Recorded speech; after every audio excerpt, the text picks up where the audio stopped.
uh, which I will explain more about in just a moment. So, Mr. Wasson, as I mentioned, was a banker, and he had considerable resources which he could use to research where to find these amazing mushrooms. Uh, at first, his thought was that they flourished in Asia. Then he came to the information that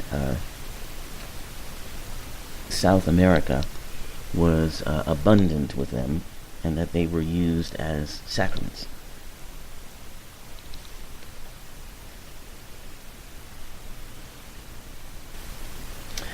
And this led to him having this experience and writing this article called Seeking the Magic Mushroom for Life magazine. And Seeking the Magic Mushroom is the story of a New York banker who goes to Mexico's mountains to participate in the age-old rituals of Indians who choose strange growths that produce visions.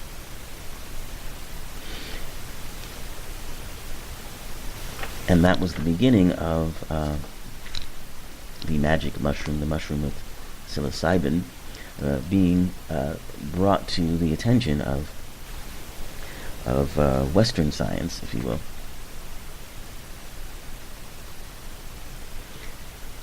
He had in his research, he had the interesting insight that there was a certain kind of attitude towards mushrooms that seemed to divide itself between Indo-European people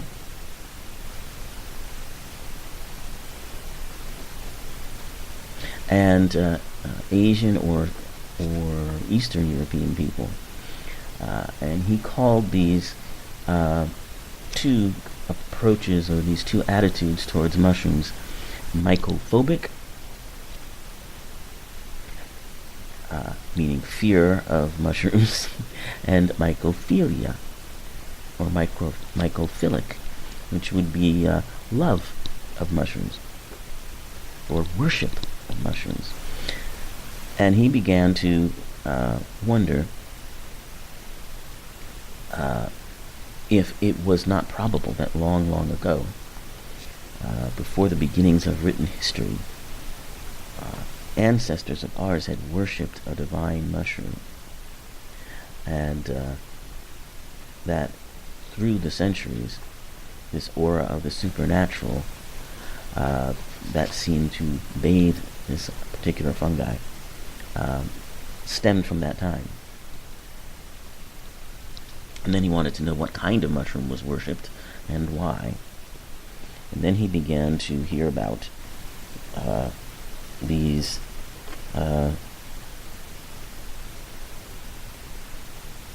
mushroom cults in the mountains of southern Mexico.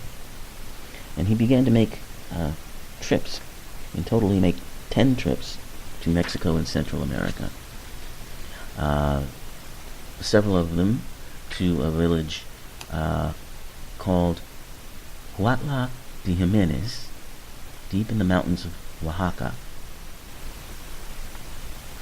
And it was there that he was told healers were using mushrooms for ceremonies, for healing ceremonies.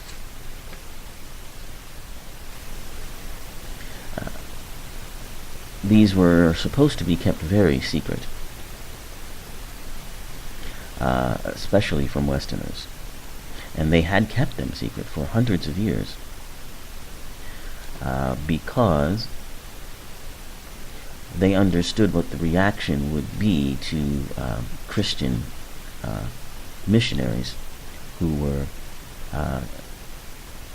traveling to their shores at the time. and they did not want them to be persecuted for their use of these mushrooms. And as I mentioned in talking about all of these psychedelic drugs, or the entheogens, there obviously is strong reaction to them, to suppress them, to make them illegal. I mean, as soon as they were discovered in this country,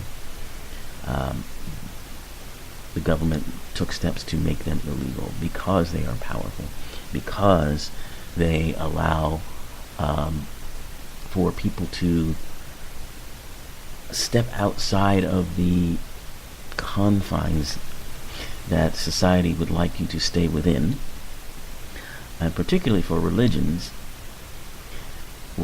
the idea that this sacrament connects you with the divine in a way that Christian sacrament does not. But we'll talk about that in a moment. In any case, he describes these healers and how they worked with the mushrooms. They ate them before dawn with honey, and they also drank cacao before dawn. The mushrooms they ate with honey, when they began to get heated from them, they began to dance, and some sang and some wept. Some cared not to sing, but would sit down in their rooms and stayed there pensive-like. Some saw in a vision that they were dying, and they wept, and others saw in a vision some wild beast was eating them. Others saw in a vision that they were taking captives in war. Yet others saw in a vision that they were to commit adultery, and then their heads were to be bashed in thereafter. Then, when the drunkenness of the mushrooms had passed, they spoke one with another about the visions that they had seen. So,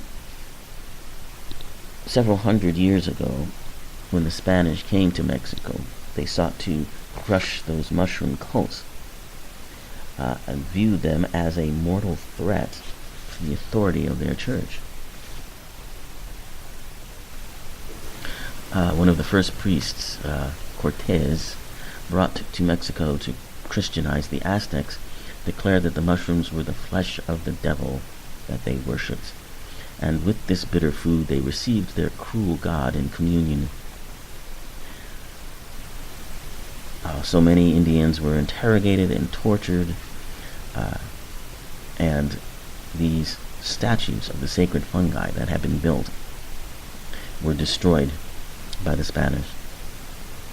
And there was the Spanish Inquisition, which would bring dozens of charges against Native Americans for crimes involving psilocybin, that's the active ingredient in the mushrooms, as well as peyote. And in 1620, the Roman Catholic Church declared that the use of plants for divination was an act of superstition, condemned as opposed to the purity and integrity of our holy Catholic faith. Now, that's that's the Catholic way, all right. Anyway,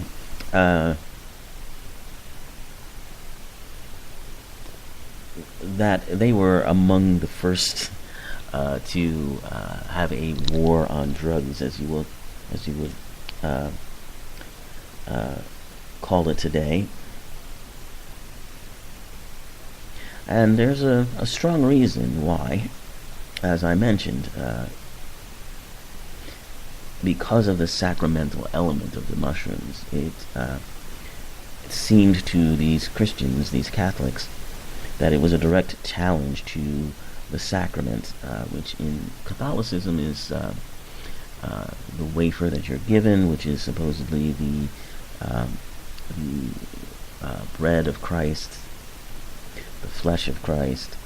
And of course, you also in communion take wine, and that's the blood of Christ, and that is supposed to connect you symbolically or ceremonially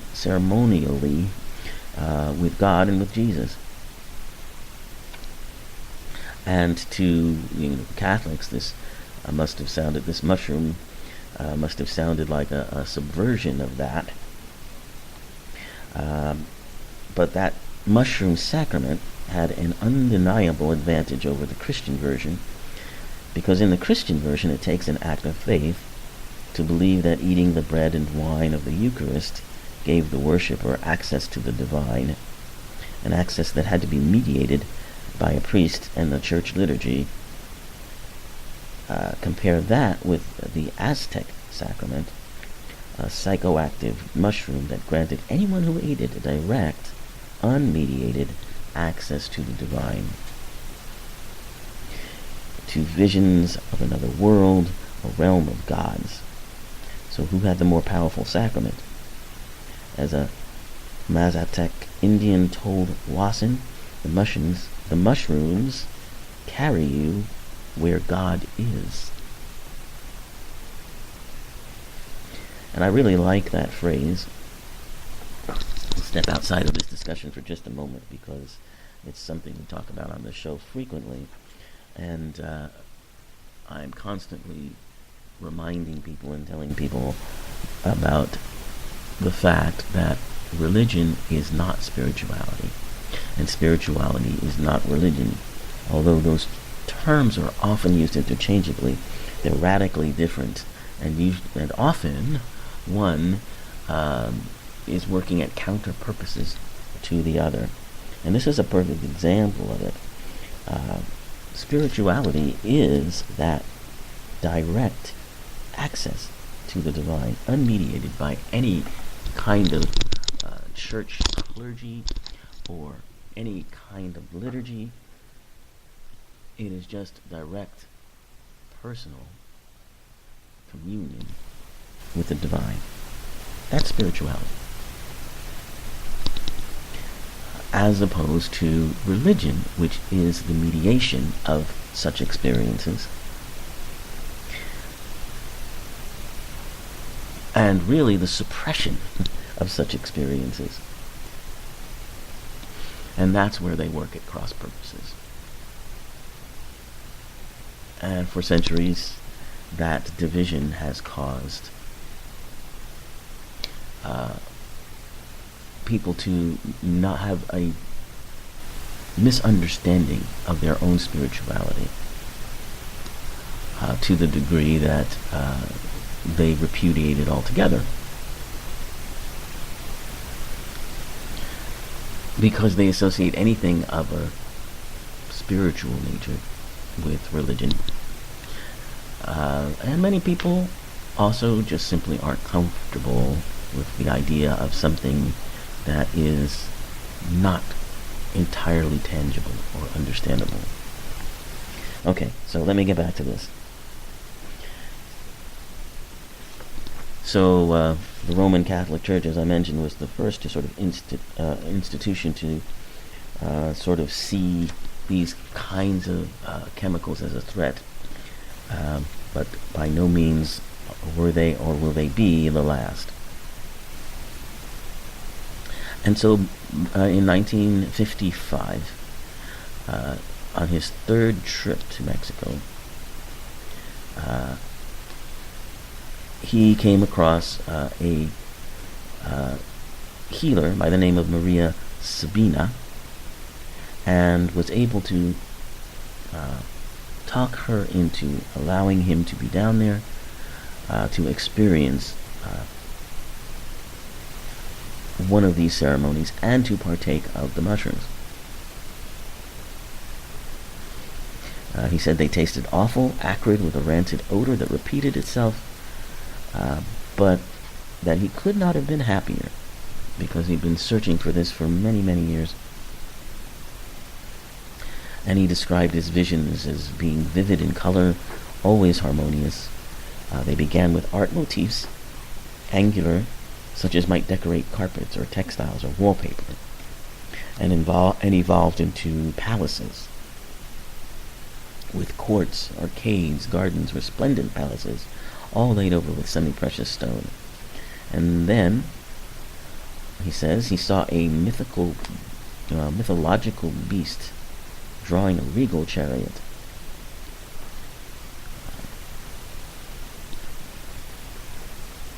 And he has some fragmented descriptions of what he felt as he continues to